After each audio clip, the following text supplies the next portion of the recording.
This conference will now be recorded.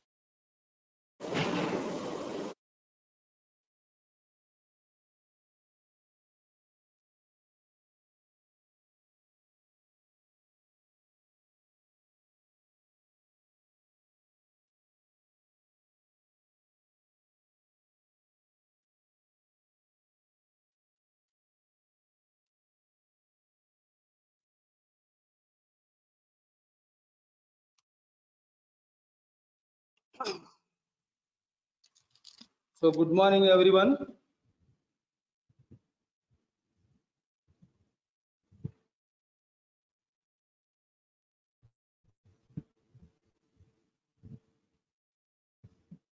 Good morning everyone. Am I audible? Good morning, sir. Okay, right. So today we will be discussing about health system in India. Health system. So how the system is there in India, and what are the levels are there at the center level, state level, at district level, at the grassroots level. So different levels are there. So what are those levels? How the system works? How the system functions? So all these things comes under health system in India. You can see at the center level, you can see Union Ministry of Health and Family Welfare. It is the main body which will be taking care of the health of the people of the entire India. That is Union Ministry of Health and Family Welfare. So it is concerned with the health as well as the family welfare of the society. You can see the organization. It will be headed by cabinet ministers. So health minister will be the main person, central health minister, and then there will be one secretary to the health department. Is the executive head. So secretary will be there for the health minister. Secretary will be there. It has Department of Health and Department of Family Welfare. So there are two different departments are there. Number one is Department of Health is separate and Department of Family Welfare is separate. So there are two different departments at the center level. So for concerning health, there is one separate department, and for concerning family welfare, there is another department is there. So if you look at the functions of this, what they are going to what are the functions they are going to execute. So number one is union list. So all the list will be there with them and includes international health relations and administration of port quarantine. That means all the international health. So those who are going outside the country and coming from other countries to India. So their health activities, their health status, their vaccinations, and the diseases prevailing in other countries, and what are the preventive measures that we have to take when we are going out to the other countries, as well as those people who are coming to India, and what are the vaccinations they have to take, and then what are the preventive measures they have to take. All those things they are going to formulate. And administration of port quarantine. Port means it may be a seaport or a airport, wherever it may be. So the people who are coming to India, so through airways or through waterways, so they are quarantined for a certain period of time and see that whether they are having any new diseases. They will be checked for that, and the quarantine will be given for them, and after that they are allowed into our country. So this main is international health relations and the port quarantine. It will be a sea, waterways,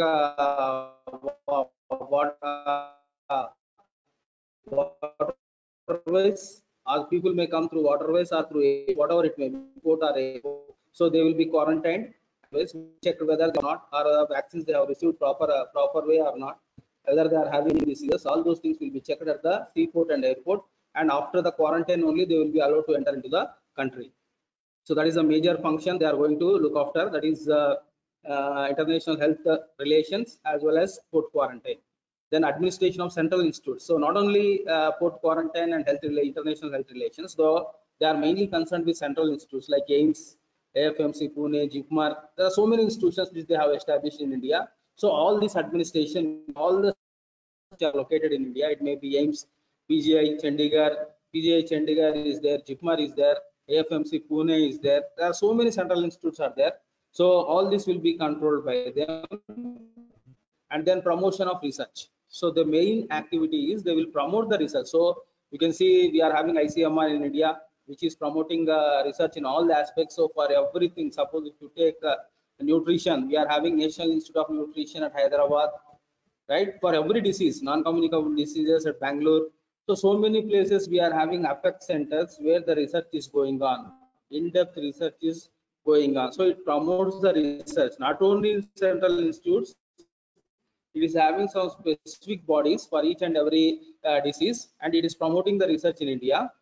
Regulation and development of medical and paramedical professions. So what are the rules and regulations medical as well as paramedical staff they have to follow? All these regulations, rules and regulations will be framed by this Union Ministry of Health and Family Welfare, and this not only for doctors, also it is also for paramedical courses like like lab technicians or some other technicians which are related to the medical, this one, and medicine medical people. So they regulate the rules, they frame the rules and regulations for each and every department, and these rules and regulations they have to strictly follow in India. And then they maintain the drug standards. So for we cannot sell, we cannot prepare our own drugs and sell into the society. So they will give some guidelines. According to that, you have to manufacture the drugs and you have to maintain the quality of the drug, as well as standards of the drug you have to maintain, and they have to certify. Finally, what they have to do is they will certify that this drug is as per the Indian standards, so it can be used. Like that, they will give the certification. Then only you have to you can distribute the drugs in the society, or you can sell the drugs in the society. So drug standards also they will maintain. So these are the some of the functions of Ministry of Health and Family Welfare. Main one is international health regulations, health relations, and then port quarantine, administration of central institutions. So central institutions administration is there in their hands, and then they will promote research, regulation and development of medical and paramedical professions. So rules and regulations will be designed for the medical courses as well as paramedical courses and professions. So they have to follow the guidelines strictly, and they will maintain the drug standards. So drugs, whatever the standards they will do, according to that standards only you have to manufacture the drugs, and those drugs which are certified by them only will be circulated in the country. If you look at the other functions, concurrent list, so prevention of spread of communicable diseases. So especially they will formulate the guidelines for the control of communicable diseases. Yeah, so you can see right now Ministry of Health and Family Welfare, if you go through the website, so on corona they are giving different guidelines for prevention and control. So every time, whatever may be a new disease or a old disease, so they will frame the guidelines, and that guidelines the entire country has to follow thoroughly, strictly, right? So similarly for all the communicable diseases, not only for corona. Right now corona is pandemic, so they are giving guidelines for that also, for the spread and control of for the prevention of spread of corona. Guidelines are given, and similarly to all the communicable diseases they will frame the guidelines. As per that guidelines we have to follow it. Prevention of adulteration of foodstuffs.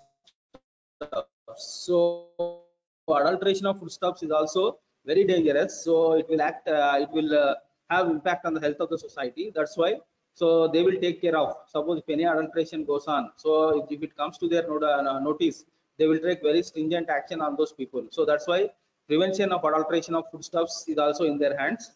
Population control and family planning. So how to control the population, because India is having huge population and we want to reduce it. So new different types of IUDs, birth control pills, as well as different methods like vasectomy, tubectomy, new things they are introducing into the society, and new family planning methods they are bringing into the program, so that they want to effectively control the growth of the population. Control of drugs. So already told you that drug control is under their control only. So they, as per their standards, we have to manufacture the drugs. The companies have to manufacture the drugs and distribute them in the society, as well as vital statistics. So births, deaths, migration, marriages, all these things will be recorded, and they will observe the vital statistics, how it is going on. So number of births, number of deaths, marriages, so any migrations, everything will be noted by them. So vital statistics also they will maintain. That is also one of the function of the central government. So the main concurrent list is that prevention of spread of communicable diseases. So how to prevent the spread of communicable diseases in the society. They will frame the guidelines, and that guidelines we have to follow thoroughly. And adulteration of foods. So anybody doing adulteration of foods will strictly be monitored and they will be prosecuted as per the guidelines. And they control the population and family planning measures. So they are bringing out a new things into the family planning program so that people can accept it. People can accept it, and so that by directly or indirectly we can control the growth of the population. And then control of drugs. So drug control is in their hands only. So they will give the guidelines for each and every drug. They will give the standard guidelines. The companies has to manufacture the drugs as per the guidelines given by the central government, and they have to distribute in the society. And then vital statistics you can see. So maintenance of births, deaths, migration, marriages, divorce, everything will be recorded, and they will maintain the vital statistics of the entire India. See, at the central level, there are different departments are there. Like you can see, Directorate General of Health Services is the principal advisor to union government. So DGHS, Director General of Health Services. So it is the main thing. It is the main body which is primarily responsible, and it acts as the advisor to the union government. It comprises medical care and hospitals, public health and general administration units. So this Directorate General of Health Services, DGHS, Director General of Health Services. This body constitutes of medical care will come under this, hospitals, all the or majority of the teaching hospitals, public health hospitals, public health hospitals and general administration units will come under this Directorate General of Health Services. Then what are the functions of this DGCHS? So this is the most important chart notes you will be getting in your examination. Several times it came in your examination. Functions of Director General of Health Services. You can see general is service, planning, coordination, etc. of all the health matters. So they are mainly involved in surveys. So all the surveys, suppose nowadays Corona is going on. So they will do the zero surveillance. So prevalence of Corona in entire India, and then preventive measures. What are the preventive measures? Whether effectively people are following or not. Awareness camps and the planning. So how to control it? What are the control measures they have to take? And then coordination with all the state governments. So it will coordinate with all the state governments for prevention and control of Corona. So for all the diseases, not only Corona, but for all the communicable as well as non-communicable diseases, it will be coordinating, and it will be doing surveys on all the diseases, different types of diseases in India. So it will be doing surveys, health survey, and then planning. So how to control all the different types of diseases, how much budget is needed, everything they are going to plan, and they are going to do the coordination with all the state governments. So whatever the results they are getting, and how to control the different types of diseases. So they will coordinate with all the diseases, with all the state heads, so that they can effectively implement the preventive measures in their respective states. So coordination is also one of the important function of this Director General of Health Services. So number one is surveys on all different types of diseases, planning. So how to control communicable as well as non-communicable diseases, they will plan. And then coordination, so coordinate with all the heads of the states so that they can effectively control the disease in their specific states. And the specific functions of this Director General of Health Services is international health relations and quarantine.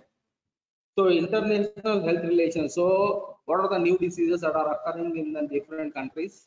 How they are affected, and what are the preventive measures they are taking, and what are the vaccines available to that. So every time it will be in contact with all the agencies, international health agencies, and they will be discussing with it. And the people who are going to other countries, what are the vaccines they have to take, and people who are coming to India, what are the vaccines they have to take, and what are the preventive measures they have to take.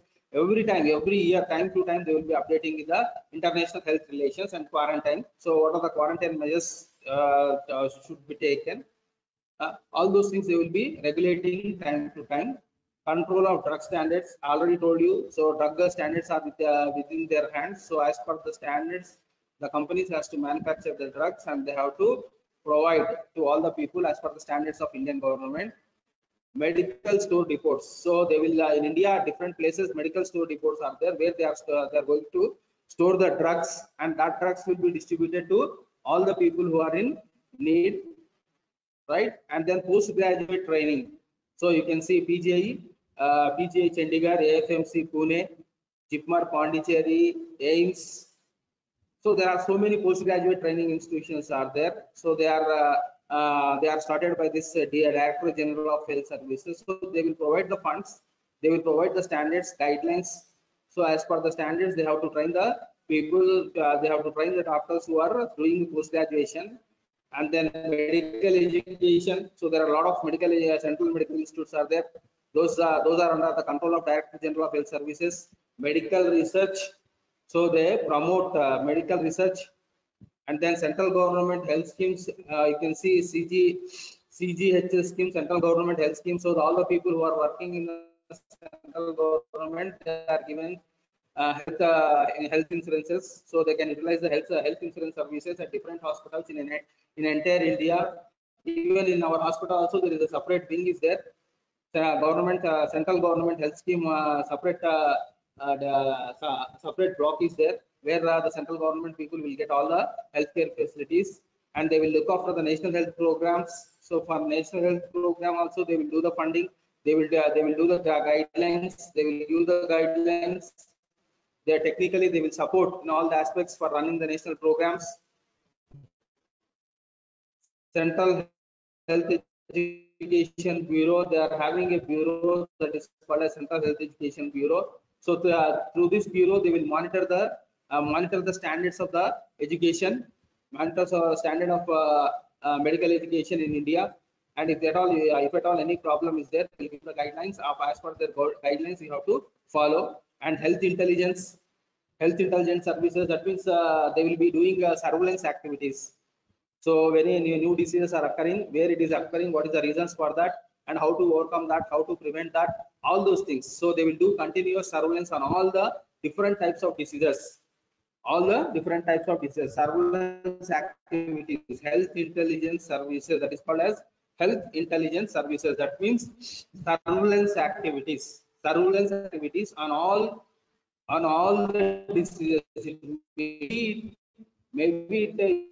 may be communicable disease or non-communicable disease. So they will do surveillance activities, and surveillance is nothing but continuous monitoring of the diseases, continuous monitoring of the risk factors or the factors which causes the diseases. They are going to monitor them, and they will study the factors and try to prevent them.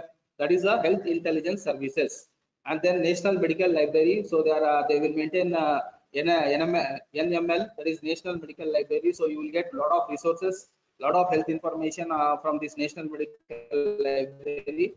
So whenever you want any information about latest guidelines for corona, or latest treatment guidelines for corona, or social distancing guidelines for corona, you will get it at NML. So National Medical Library, different types of diseases, whatever health information you want, you just go through the National Medical Library. Information will be subsequent sufficient information will be available in the National Medical Library. So these are the specific functions, like you can see international health regulations and quarantine, control of drug standards, postgraduate training, undergraduate training, promotion of research, central government health schemes, national health programs, central health education bureau, health intelligence, National Medical Library. So these are all the specific functions of Director General of Health Services.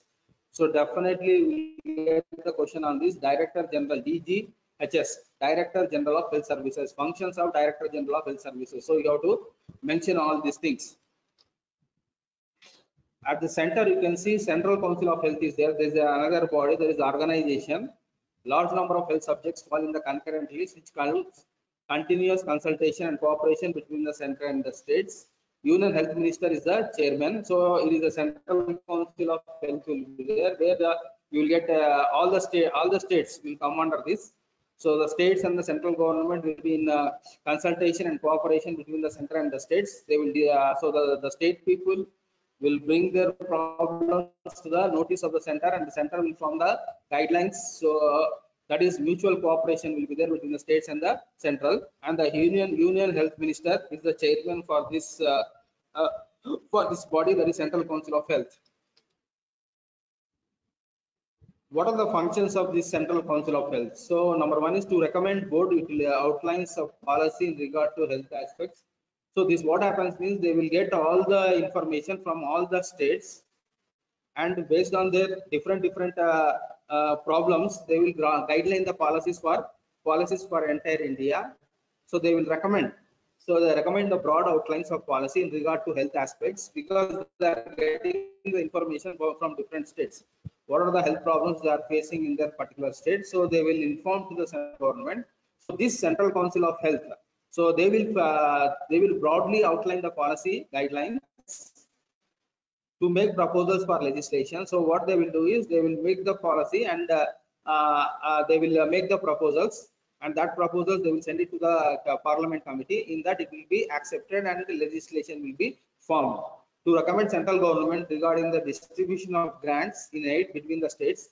And also what you need is, depending upon your health scenario in the particular state, they need specific types of funds so that they can solve their health problems. So you can represent whatever the problems you are having. You can represent your problems, how much grant is needed or how much funds is needed to solve that problem. You can represent it to the central government. So central government will discuss on it, frame the guidelines on it, and then they will see that how much funds can be allocated to each and every state for solving their health problems. So to recommend central government, so this Central Council of Health will recommend to the central government regarding the distribution. So how much grants must be given, between the states, to establish any organization for promoting the cooperation between center and states. So it is an organization which will tries to cooperate between the states and the center. So directly you cannot submit your report to the cabinet. So it is not possible.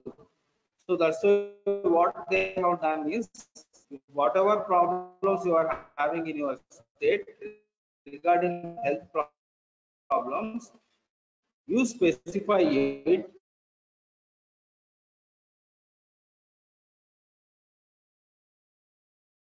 you notify them to the Central Council of Health, and they will study all the problems and they will prioritize the problems to the central government, and that policy will be given to the central government, and that central government will discuss in the cabinet meeting, and they will do the legislation, and based on that you will get the states will get the funds for the solving of the health problems. When you come at the center, at the state level, now we completed the central level. Now when we come back to the state level, we are having State Ministry of Health, State Health Directorate. There are two different bodies are there in the state. That is State Ministry of Health, that is the one body. State Health Directorate, that is another body. At the district level, administrative areas are there, subdivisions are there, tehsils are there, community development block is there, municipalities and corporation, villages are there, panchayats are there. So if you take the district as a unit, in district there are different administrative areas are there. You can say subdivisions, tehsils are there, then community development block, municipalities and corporation, villages and panchayats. You can see the Panchayat Raj is a three-type structure of rural local self-government in India.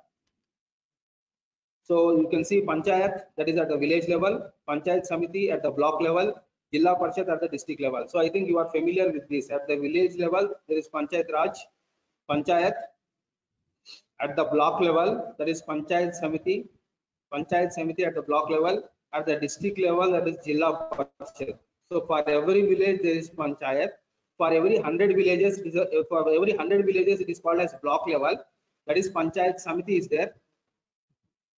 For every single village, Panchayat is there. For every 100 villages, it is called as one block. Every 100 villages, it is called as one block. So for one block level, there is Panchayat Samiti is there. For the entire district, Jilla Parishad is there. For the entire district, Jilla Parishad is there. They are the agencies of public welfare established to ensure more effective and better participation of the people in the governance. So whatever the problems are there in the village, they will represent to the Panchayat, and the Panchayat Sarpanch will be there, or in some villages they call it as President or Sarpanch. So he is going to solve. He is going to solve the problems, or he will represent the problems to the Panchayat Samiti.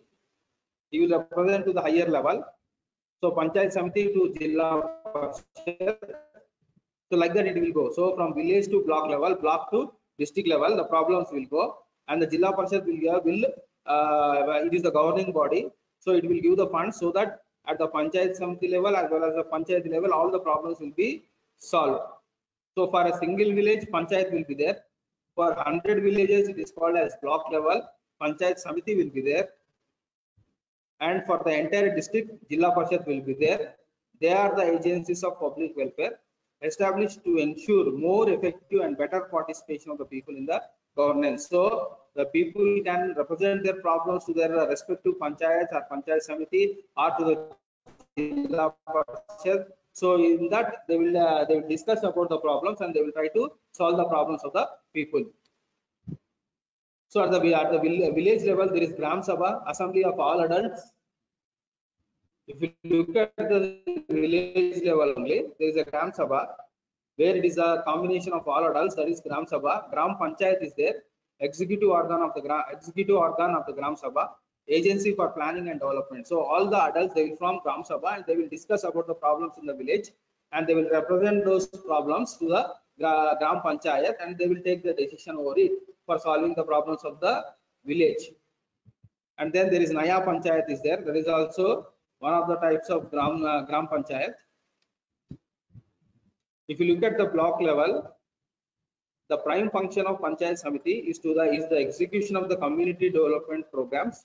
It provides technical assistance to village panchayats. So at the main thing is at the block level. I told you for 100 villages there will be one block level. So the main function of this Panchayat Samiti is execution of community development programs. So whatever the programs at the district level will be taken up, those programs will be executed properly in all the villages under this block level. So block level Panchayat Samiti will see that all the programs which are taken up at the district level will be properly implemented in all the villages, and it gives the technical assistance to village panchayats. So it gives technical assistance, how to perform that program, how to take care, and what are the technical aspects involved in that program. All will be explained to them so that the program runs on smoothly in each and every village. So at the district level, we are having Jilla Parishad is the primary supervisor and coordinating body. So at the district level, what we are having is the Jilla Parishad is primarily supervisory and coordinating body. So Jilla Parishad is the main one. So for every district there is one Jilla Parishad. Jilla Parishad chairman will be there. Jilla Parishad chairman will be there. So he will be the supervisory and coordinating body. So he will be coordinating at the block level as well as the village level. So whether the programs are functioning effectively or not, whether they are getting the funds properly or not, whether the technical assistance was given properly to all the block levels as well as the village level or not. So all these things they are going to supervise, whether the funds are reaching to the grassroots level or not, whether the programs are running successfully or not. So everything will be monitored as well as supervised by the Jilla Parishad chairman. Is the coordinating body and supervisory body. And there is another department that is called as rural development. Another department that is called as rural development, that is community development. So it will look after different rural development programs. So this is also important question for you. So you will be getting as a short notes rural development programs. So launched on 2nd October 1952 for all-round development of rural areas. So especially for rural areas, because they don't have the proper healthcare services, they don't have the proper they don't have the proper skills. They don't have proper essential services. Emergency services will not be there. Essential services will not be there, and proper skills will not be there. And they don't have job facilities at the rural level. So that's why they have taken up rural development programs. That's why they have taken up community development, community rural development programs. It is a program of the people, for the people, by the people to exterminate 3 illnesses of poverty, disease, and illiteracy.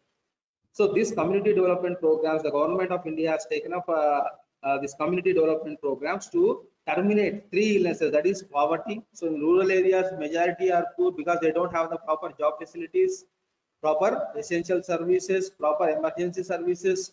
So that's why they will be living in the poverty.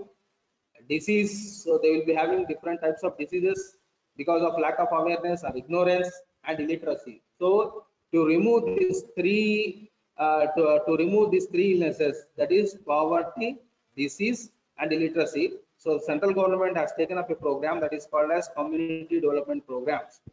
So multi-purpose program covering agriculture, education and health. So all these community development programs are multitask.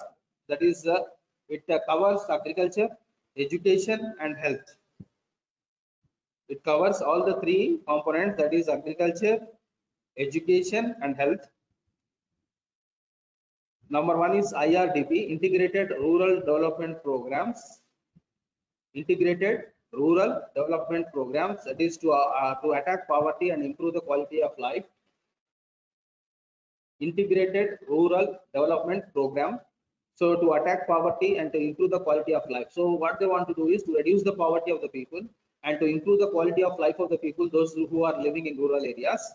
From 9th plan onwards, 9th 5-year plan onwards, strategic shift from individual approach to self help groups formation. So they have, what they have made is, so if you give individually some amount, they are utilizing that for their specific needs at once, and after that again they are in the poverty only. And that's why what they have done is they have made a group of people and they are giving some amount to that group and asking them to go for certain business or certain skill based activity so that they can generate money on that. That is self help group. So formation. So individual approach to self help group. That means individually, if you give some using that amount for their self, some amount they are utilizing for their utilization purpose.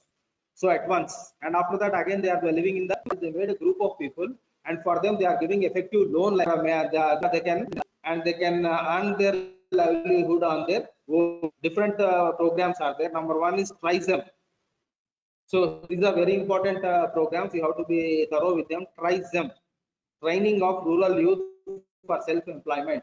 Number one is TRISEM, so self-help group formation, and they named it as TRISEM, that is training of rural youth for self-employment. Second one is Sitara, supply of improved toolkits to rural artisans. So those who are interested in different types of activities, for them they are giving a improved toolkits. If they are having toolkits, they can make whatever they want. Some may make some toys and they can sell. So if they are having toolkits properly, so they may be having skills, so they can manufacture different types of toys or different things they can manufacture. They can start their own business, so they can earn their livelihood by themselves. So they can so that they cannot depend on others. So they can improve their quality of life. They can improve their earning. They can come out of their poverty and they can improve their quality of life. So that's why Government of India started a different program that is called as training of rural youth for self-employment. Different self-employment programs, in different areas they are giving, and they are giving toolkits. Those who are interested in manufacturing, so they can manufacture toys, or they can manufacture matches, whatever they are interested. They are interested in agarbatti making, they can do agarbattis, or they can do matchsticks. They can go for papad making, or they can go for toys. So many things. Whatever their interest is there, they can go. So if they are someone interested in stitching, they can learn stitching, and they can go for, they can buy machines and they can start stitching. And then there is DWACRA, development of women, rural areas, development of women of rural areas. It is most important one. And how you are going to evaluation of health services. You can see, determine what is to be evaluated. So how the health services are evaluated. Number one is, for any health services you need a structure. Structure means what are the facilities are available there, manpower, material, how much manpower is there, how much material is there, infrastructure is there. So that is the evaluation of the structure and evaluation of the process. So what is the process going on, and evaluation of the outcome. So outcome, how much outcome they are giving. So establish standards and criteria to determine how well the desired objectives have been attained with the focus on structural criteria. Example, physical facilities. That is, structure evaluation means physical facilities. What are they in that particular health center? You have to notify. Process criteria. Every prenatal mothers must receive 6 checkups. So you take one antenatal mother. So antenatal mother must get at least 6 checkups, whether they are getting or not. Infrastructure is there, manpower is there. If the antenatals are not, they don't know that antenatal checkups can be taken up at the health center. So it is of no use. If the mothers comes to if the antenatals comes to the hospital and they undergo checking for 6, if they receive 6 checkups, then you can say that the process indicators or process criteria is going on smoothly or effectively. And then outcome criteria, alterations in patient health status. Alteration in patient health status. Suppose if you want to say that the outcome is good, there must be change in the health status of the people in that particular health center area, then you can say that outcome criteria is good. Plan the methodology to be applied. A format must be prepared for gathering information. So for any health survey or evaluation, you need a pro forma. You have to plan according to that beforehand, and then gather information. You have to gather the information: political, cultural, economical, environmental factors influencing health. So different from different areas, maybe political, different cultural areas, economical areas, environmental factors influencing health. All these things you have to gather the information. Analysis the result within the shortest time period possible. You are collecting the information. You have to analyze the information properly and see what will be the outcome. And so based on that, you have to take the action. That is shifting priorities, revising objectives, or development of new programs. So based on the outcome, based on the feedback from the people, you try to modify your programs, modify your process indicator, or modify your structure, and see that your priorities can be shifted, or you can modify your objectives or development of new programs, and then re-evaluate. That is, evaluation is an ongoing process aimed at rendering health activities more relevant, more efficient, more effective. That means whatever your services must be the felt needs of the society. That's the main thing what I mean to say. Whatever program you take up, before starting the program, go into the community and find out their health felt needs of the people. If you start your health service on the felt health needs of the people will automatically come to your health services and utilize your service. If your health service is different and people needs are different, they don't come to your hospital. Suppose if you establish a big nursing home with all facilities in a rural area, people at the rural area needs first aid, prevention and control. Prevention of communicable diseases, first aid treatment is enough. If you establish a super specialty hospital at the rural area, who will come to you? Nobody will come. People will not come. People needs family planning methods, birth control pills, IUDs, minimum communicable vaccinations, immunization, safe drinking water. So they need this sort of services at the primary level. If you provide super specialty services at the primary level, maybe 1 or 2 people will come and utilize your service. So majority will not come to you. That's why you have to. That's why you must know the needs of the society before starting your health services. If you know the health needs of the people, based on the health needs, you try to establish your health services so that people will come forward and utilize your services, and your program or your service will become. And then relevance, appropriateness of the service. So that's what I am saying. So it's the health needs of the society, people will accept this. మళ్ళీ పెట్టాలి. వాళ్ళు పెట్టాలా? Who is that?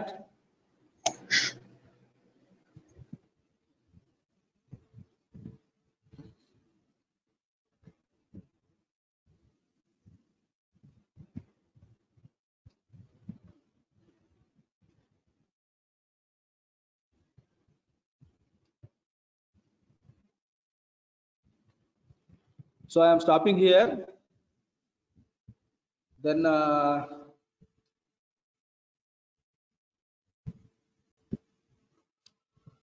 just I will call the numbers. You just tell me. Roll number 3.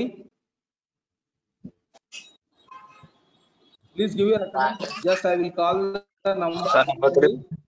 Roll number 3. Present, sir. 3 present, sir. Saket? Yes, sir. Yes. Roll number 9.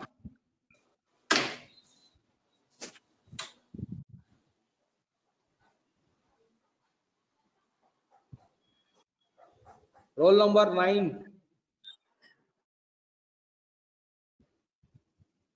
Sir, 9 present, sir. Durga Bhavani. 9 present, sir. Durga Bhavani. 9 present, sir. Sir, 9 present, sir. Okay, 9 present. Then 52. 52.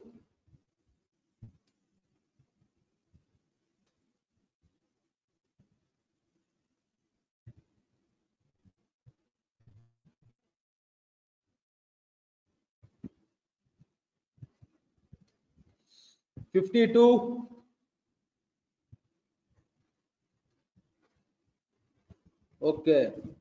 100. 100 present, sir. 105. 105 present, sir. Isha Reddy. Yes, sir.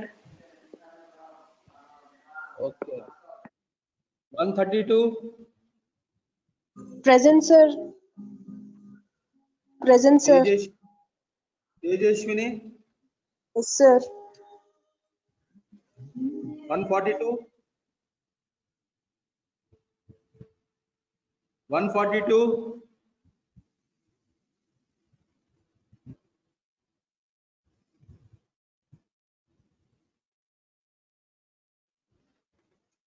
Okay, I am accepting that all are present. Thank you.